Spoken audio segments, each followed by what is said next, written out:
ఆదిశేష అనంత శయన Srinivasa Shri Venkatesha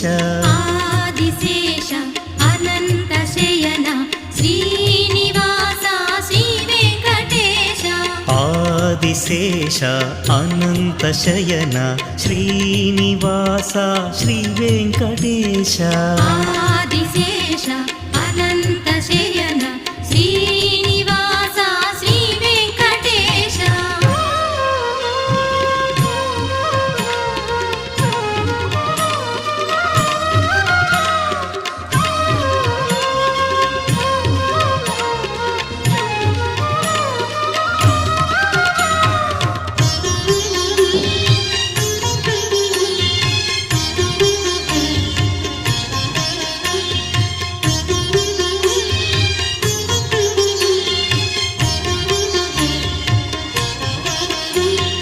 bunker గుడిలో